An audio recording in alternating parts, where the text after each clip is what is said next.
तो hello guys, मेरा नाम है प्रिंस और आप देख रहे हैं एनिमे समीक्षा। चलिए वीडियो को शुरू करते हैं। तो एपिसोड की स्टार्ट में हम देखते हैं कि वान और आरुट विलेज में घूम रही होती हैं और फिर वान आरुट से पूछता है कि तुम्हें यहाँ पर रहते हुए काफी समय हो गया है, तो यहाँ पर शिफ्ट होने के बारे में तुम्हारा क्या ख्याल है। वान उससे कहता है कि तुम शादी के बारे में भूलकर यहाँ पर रह सकती हो। ये सुनकर आरुट उससे कहती है कि लेकिन मैं तुमसे शादी करना चाहती हूँ, और हम देखते हैं कि ये कहकर वो ब्लश करने लगती है। और फिर हम देखते हैं कि ये सुनकर वान भी खुश हो जाता है, लेकिन वो नॉर्मल होने का प्रिटेंड करता है। फिर अगले सीन में हम देखते हैं कि बेल और रैंगो कैपिटल से वापस आ गई होती है और उन्होंने अपनी कंपनी एस्टेब्लिश कर ली होती है। फिर वो वान को उसके फॉरेस्ट ड्रैगन के लिए 130 प्लेटिनम दे देती हैं। तो वान उन पैसों को लेकर उस बैग को टिल को दे देता है। तो हम देखते हैं कि इतने सारे पैसों को देखकर वो डर जाती है। फिर कामसिन बेल और रैंगो से पूछता है कि क्या लेडी पानामेरा वापस नहीं आ रही, तो वो कहते हैं कि वो काउंट फर्डिनांड को रिपोर्ट करके वापस आ जाएगी। फिर वो उनको बताता है कि पानामेरा उनके विलेज के पास में खुद की एक टेरिटरी लेने का प्लान कर रही है। तो हम देखते हैं कि ये सुनकर वान मन में सोचता है कि जितना मैं उसको जानता हूँ वो काफी जल्दी एक क्वीन भी बन सकती है। फिर हम देखते हैं कि बेल और रैंगो कैपिटल से वान के लिए कुछ लाई होती हैं जो वान ने उनसे मंगाया होता है। और फिर वो वान को दिखाते हैं कि उस बॉक्स में एक क्रॉसबो होता है जो कि 10 एरोस को लगातार फायर कर सकता है। और उसको देखकर वान काफी ज्यादा खुश हो जाता है और उनको थैंक यू बोलता है। फिर अगले सीन में हम देखते हैं कि वान उस क्रॉसबो को एनालाइज कर रहा होता है और फिर हम देखते हैं कि वान उसके जैसा ही एक दूसरा क्रॉसबो बना देता है, लेकिन फिर वो देखता है कि उसके वाला क्रॉसबो काम नहीं कर रहा होता। ये देखकर आरुट वान से कहती है कि तो तुम भी गलतियां करते हो।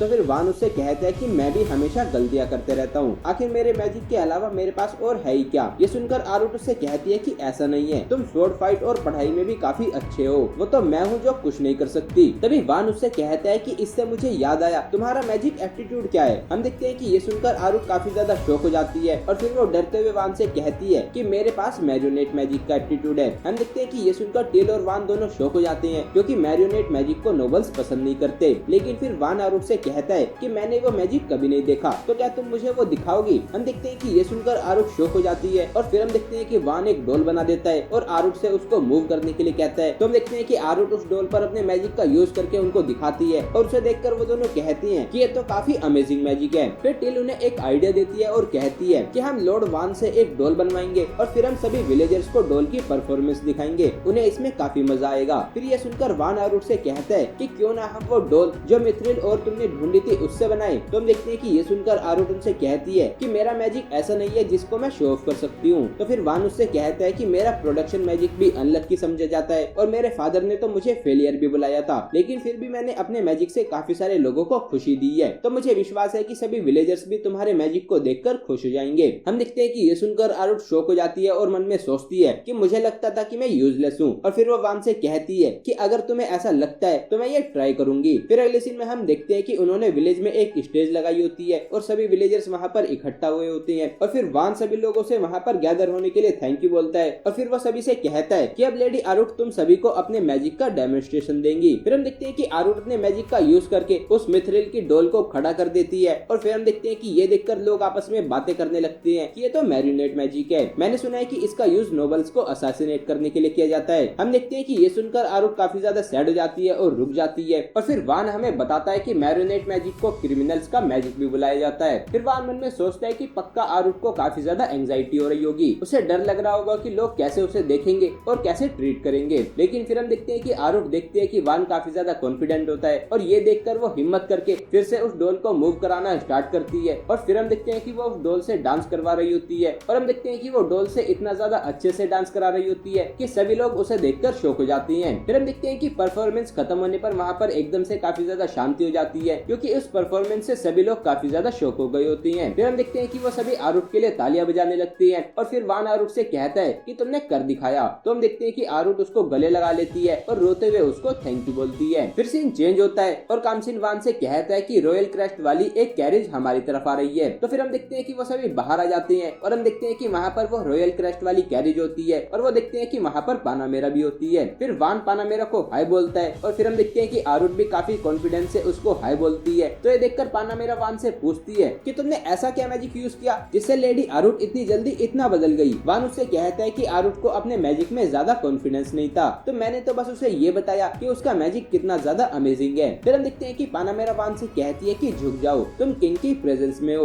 तो फिर हम देखते हैं कि वो सभी झुक जाते हैं और फिर हम देखते हैं कि किंग डीनो वहां जाते हैं और उनके साथ उनका चांसलर अपेटा भी होता है। फिर किंग वान से कहते हैं कि तुम्हें नोबिलिटी की लोएस्ट रैंक यानी कि बैरन बना दिया गया है। फिर किंग उससे कहता है कि मैंने सुना है कि तुम्हारी टेरिटरी में एक डंजन को डिस्कवर किया गया है, तो जल्दी उसका इंस्पेक्शन किया जाएगा और तुम्हें ऑनेस्ट रहना होगा। तो वान उसको हाँ बोलता है। फिर किंग फॉरेस्ट ड्रैगन को मारने के लिए वान की तारीफ करता है और फिर अपेटा वान से कहता है कि तुम्हारे विलेज की लोकेशन और कुछ और सर्कमस्टांसेस की वजह से किंग खुद तुमसे डिटेल्स लेने आई है। और फिर किंग उससे कहते हैं कि अब तुम्हें सभी क्वेश्चंस का आंसर सच्चाई से देना है। तो वान उससे कहता है कि मैं आपको सभी आंसर सच्चाई से दूंगा, लेकिन उसके बदले में मुझे कुछ चाहिए। वान उससे कहता है कि मैं आपको सब कुछ दिखाऊंगा, लेकिन जिस पर आपको विश्वास नहीं होगा आपको वो झूठ लगेगा। तो मैं चाहता हूँ कि आप अपने माइंड को ओपन रखें। तो फिर किंग कहता है कि ठीक है। फिर अगले सीन में हम देखते हैं कि वान उन्हें अपना विलेज दिखाता है और बताता है कि यहाँ पर वॉल्स, गेट और मोड डिफेंस के लिए और वॉल्स के ऊपर बलिस्टा अटैक के लिए है। ये देखकर अपेटा कहता है कि बलिस्टा एक रेंज पर एक साइज के एनिमीज के लिए बेस्ट है, लेकिन उन्हें यूज करना आसान नहीं है। तो हम देखते हैं कि वान उन्हें दिखाने के लिए कामसिन से फॉरेस्ट में एरो को फायर करने के लिए कहता है। तो हम देखते हैं कि वो फॉरेस्ट में एक साथ 2 एरो को फायर करता है और उनकी पावर, उनकी रेंज और वो एक साथ 2 बोल्ट्स को फायर कर सकता है। ये देखकर किंग और अपेटा दोनों शॉक हो जाते हैं। फिर किंग कहते हैं कि मुझे स्टार शेप की इस वॉल पर डाउट है। तो फिर वान उसे बताता है कि इनसे हम एनिमीज पर मल्टीपल डायरेक्शन से अटैक कर सकती हैं। फिर पानामेरा बोलती है कि एरियल डिफेंस होने पर यह जगह पूरी तरह से सिक्योर हो जाएगी। तो सुनकर वान कहता है कि मेरे पास उसके लिए भी काफी सारे प्रोटोटाइप्स हैं, लेकिन मैंने उन्हें अभी टेस्ट नहीं किया है। ये सुनकर अपेटा उससे कहता है कि तुम तो ऐसे कह रही हो जैसे कि तुमने खुद उन्हें बनाया है। तो फिर वान उसे कहता है कि ऐसा ही है। तो फिर अपेटा उससे पूछता है कि तो फिर इन वॉल्स को बनाने के लिए कौन रिस्पॉन्सिबल है। तो वान कहता है कि वो मैं हूँ। फिर अपेटा पूछता है कि तो इस विलेज के लिए कौन रिस्पॉन्सिबल है। ऐसा लगता है कि इनमें कई सालों से इम्प्रूवमेंट्स का काम चल रहा होगा। तो फिर वान उसे कहता है कि मैंने ही सभी रिपेयरिंग और बिल्डिंग की है और वो सभी करने में लगभग 4 महीने का समय लगा है। तो हम देखते हैं कि ये सुनकर किंग अपेटा से पूछता है कि क्या तुम्हें समझ आया कि यहाँ पर क्या चल रहा है। तो वो कहता है कि नहीं, मैं काफी कंफ्यूज हो गया हूँ। ये सुनकर पानामेरा उनसे कहती है कि क्यों ना हम आपको एक लाइव डेमोन्स्ट्रेशन दे। और फिर हम देखते हैं कि वो डेमोन्स्ट्रेशन के लिए किंग को लेक के पास ले जा रही होती है। और तभी हम देखते हैं कि सभी विलेजर्स वान को हाई बोल रही होती हैं और उससे काफी नॉर्मली बात कर रही होती हैं। तो ये देखकर अपेटा वान से पूछता है कि क्या तुम इन लोगों से नॉर्मली इसी तरह से इंटरेक्ट करते हो। तो वान उसे हाँ बोलता है। तो हम देखते हैं कि ये सुनकर किंग और अपेटा थोड़ा शॉक हो जाती हैं। फिर हम देखते हैं कि वहाँ पर वो एडवेंचरर्स आ जाती हैं और वो वान को हाई बोलकर उससे पूछते हैं कि तुम क्या कर रही हो। तो वान भी उन्हें हाई बोलकर उनको बताता है कि हम लेक के पास जा रही हैं। फिर हम देखते हैं कि वो एडवेंचरर्स इडियट जैसे एक्ट करने लगते हैं। तो ये देखकर अपेटा वान से पूछता है कि ये लोग कौन है। तो वान उन्हें बताता है कि वो एडवेंचरर्स हैं। फिर हम देखते हैं कि वो लेक पर पहुंच जाते हैं और वो देखते हैं कि वहाँ पर काफी सारे अपकालू होते हैं और ये देखकर किंग और अपेटा दोनों काफी ज्यादा शॉक हो जाती हैं। फिर हम देखते हैं कि एस्पार्डा लेक के पीछे एक काफी बड़ी चट्टान बना देता है और फिर वान जाकर अपने मैजिक का यूज करके उसे एक वॉल बना देता है। तो हम देखते हैं कि ये देखकर किंग और अपेटा दोनों फिर से शॉक हो जाती हैं। फिर अगले सीन में हम देखते हैं कि वेस्टा वान से किंग के बारे में पूछता है कि ये कौन है। तो फिर वान उसको बताता है कि एक तरह से ये काफी सारे विलेज के चीफ यानी कि सुपर चीफ हैं। तो फिर ये सुनकर वेस्टा किंग को अपनी रिस्पेक्ट शो करता है और उसको अपना इंट्रोडक्शन देता है। तो फिर हम देखते हैं कि किंग भी उसको अपना इंट्रोडक्शन देते हैं और फिर हम देखते हैं कि वेस्टा उनको एक गिफ्ट देता है और फिर वो देखते हैं कि वेस्टा ने उनको जो दिया होता है वो एक ओरिकैल्कम की ओर होती है। और हम देखते हैं कि उसको देखकर किंग और अपेटा दोनों काफी ज्यादा शॉक हो जाती हैं और अपेटा कहता है कि इससे एक स्वॉर्ड बनाने की कॉस्ट 100 प्लेटिनम से भी ज्यादा होगी।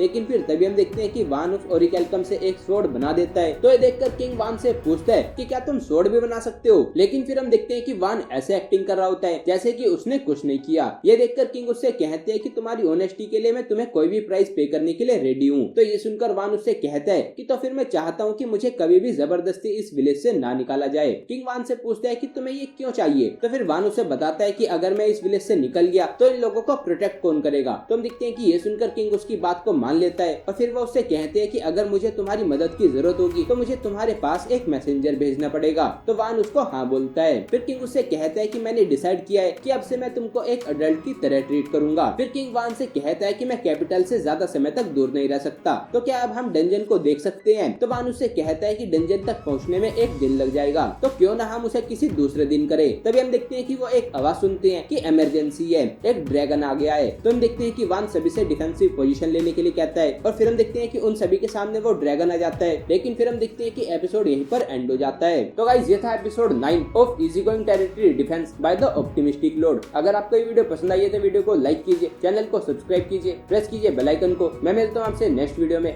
Thank you.